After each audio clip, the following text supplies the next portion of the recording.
Hi kiddos. So I'm going to try and record myself reading you a book, probably every day, maybe every other day, because you all know that I love doing this during snack time, and it's definitely going to be something that I miss over these next few weeks when we're doing digital learning at home.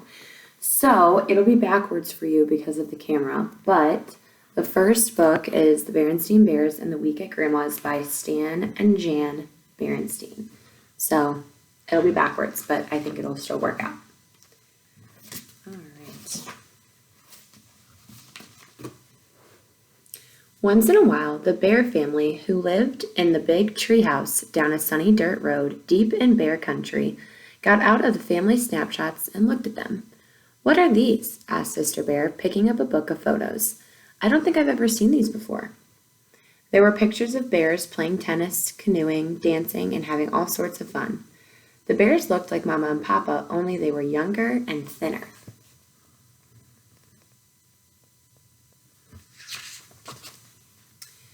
"They're pictures of Papa and me on our honeymoon," said Mama with a smile. "At Grizzly Mountain Lodge," said Papa. "We had a wonderful time." "What's a honeymoon?" asked Brother. "A honeymoon is a special trip couples take when they get married," explained Mama. "Getting married is a very special happening, and celebrating it with a trip is an old custom." "As a matter of fact," said Papa, "we've decided to go on a second honeymoon. We're going back to the same place to play tennis, go canoeing, and have fun. It'll be lovely," said Mama.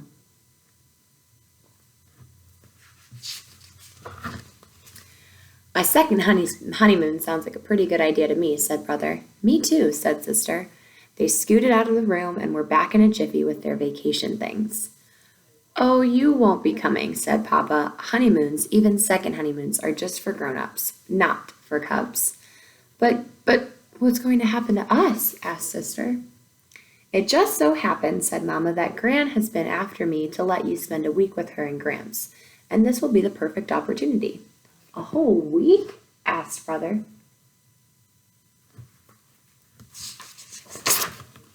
"But we've never stayed with anybody that long," said Sister. "Well," said Papa, taking a few practice swings with his tennis racket, "there's got to be a first time for everything." "Well, what will we do for a whole week?" asked the cubs. "Where will we sleep? What will we eat?" "Goodness," said Mama, "such a fuss about a simple thing like spending a week at Grandma's." It didn't seem like a simple thing to the cubs. They loved Gramps and Gran very much, but, well, they just weren't Mama and Papa. Besides, Gramps and Gran were sort of old.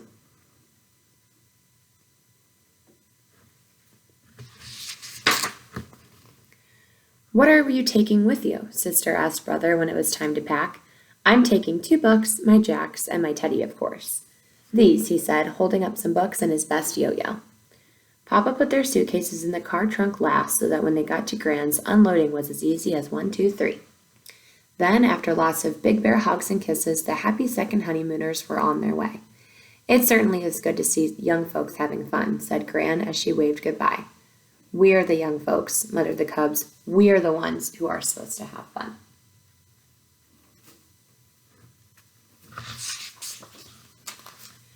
"I'm sure you're hungry after your ride," said Gran when they went in. "How about some of these special honey nut cookies and milk?" "No thanks, Gran," said Sister. "I'm not hungry right now." "Hey, these are really good," said Brother. Sister sneaked a taste. They were good, but, well, they just weren't Mama's. "Now, let's get you up to your room so you can get settled," said Gramps. The cubs reached for their bags, but before you could say Grizzly Gramps, they were gathered up, bags and all, and carried up the steep steps. Gramps certainly was strong for someone so old.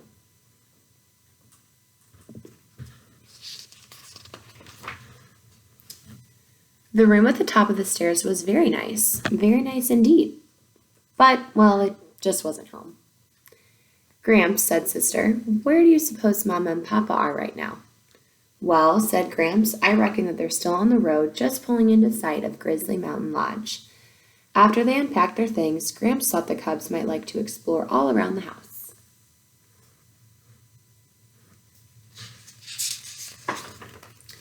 While it wasn't home, it was an interesting house.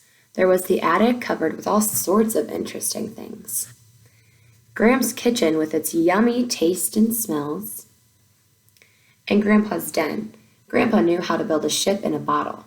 When the cubs asked him how it was done, he just smiled.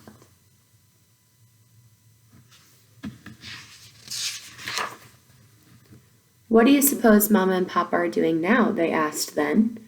I reckon they've gotten into their tennis clothes and are swatting the ball back and forth, he said. Over the next few days, brother and sister found lots to do.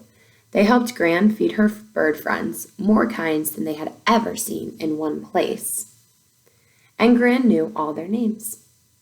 They helped Gramps cut and smooth twigs for a new ship in a bottle. It turned out that he built them outside the bottle and then slid them in. It was pretty tricky.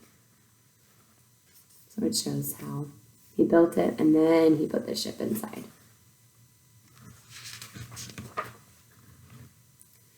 They went fishing in a special place Gramps knew about. Well, said Gramps as they returned with a fine catch, I reckon that your Mama and Papa are out canoeing right now. I certainly hope they're having fun, said Sister, because we sure are. Better get these chairs in, said Gramps after a fine fish fry. It's going to rain tomorrow. How do you know? Asked Brother. I can feel it in my bones, answered Gramps. It turned out Gramps was right. Good, said Brother. We'll be able to relax a little. Sister got out her jacks and he started to play with his yo-yo. Used to be pretty good with one of those myself, said Gramps. Was he ever? Not only could Gramps make the yo-yo sleep and walk the dog, he could even do baby in the cradle and round the world. That evening, after a refreshing nap, they all went to Gramps and Gran's regular Friday night square dance. Gramps and Grans didn't just watch, they do-si-doed with the best of them. They even won a prize for friskiest couple.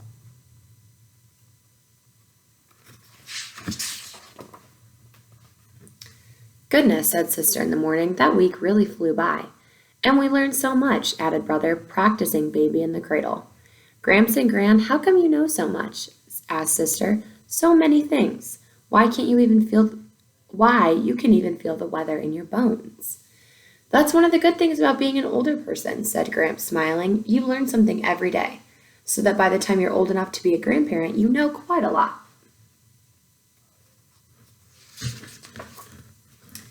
Gee, said Sister, I guess you and Gran are so old you must know everything. Oh no, said Gramps, laughing. You never stop learning. Why, just this week we learned something very special. We learned how absolutely wonderful it is to be grandparents and have lovely grand cubs. Then Gramps and Gran swept their grand cubs up in a big hug. The next thing they knew, a familiar beep beep was heard. It was Papa tooting the horn.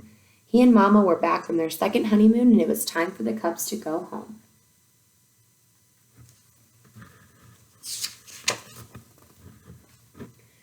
After saying goodbyes and thank yous, the Bear family piled into the car and headed home. No sooner were they on their way than Brother and Sister were bubbling over with the fun and excitement of their week at Grandma's. Well, said Papa, sounds like you had a pretty good time. Oh, we did, said Sister. Papa, sometime you might want to go on a third honeymoon. Then we could spend another week at Grandma's. A third honeymoon, said Papa. I don't think anyone's ever gone on a third honeymoon. Well, said Sister, there has to be a first time for everything. All right, see you in the next one. Bye, kiddos.